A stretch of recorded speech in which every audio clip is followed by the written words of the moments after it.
English premier লিগের club Fulham এফসির সাথে 2 বছরের চুক্তি করেছেন বাংলাদেশি বংশোদ্ভূত ফুটবলার ফারহান আলী ওয়াহিদ। কি শুনে অবাক হচ্ছেন? অবাক হওয়ার কিছু নেই। বাংলাদেশি বংশোদ্ভূত এই ফুটবলারের ট্যালেন্ট এবং প্রতিভা তাকে নিয়ে গেছে অনন্য উচ্চতায়।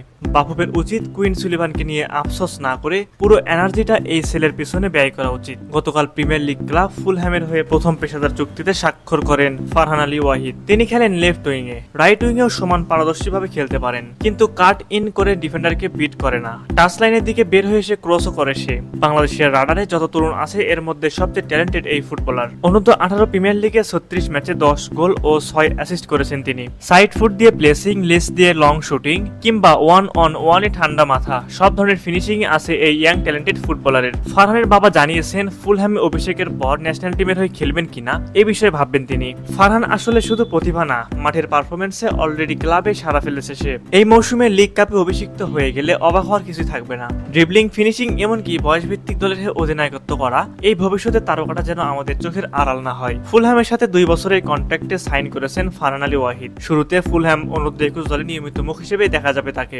পরবর্তীতে ভালো পারফর্ম করতে পারলে সিনিয়র টিমের হয়ে ইংলিশ প্রিমিয়ার লিগে খেলার সুযোগ মিলবে তার। সুতরাং এমন একজন ফুটবলারকে বাংলাদেশের ফুটবলে দরকার। বাহুবের উচিত তার দিকে আলাদাভাবে নজর রাখা। সুপ্রিয় দর্শক, আপনাদের কাছে কি মনে হয়, ফিউচারে বাংলাদেশ টিমে কি ফারহান আলী ওয়াহিদকে পাওয়া যাবে? অবশ্যই সেই বিষয়ে আপনাদের মূল্যবান মতামত আমাদের কমেন্ট করে জানাবেন।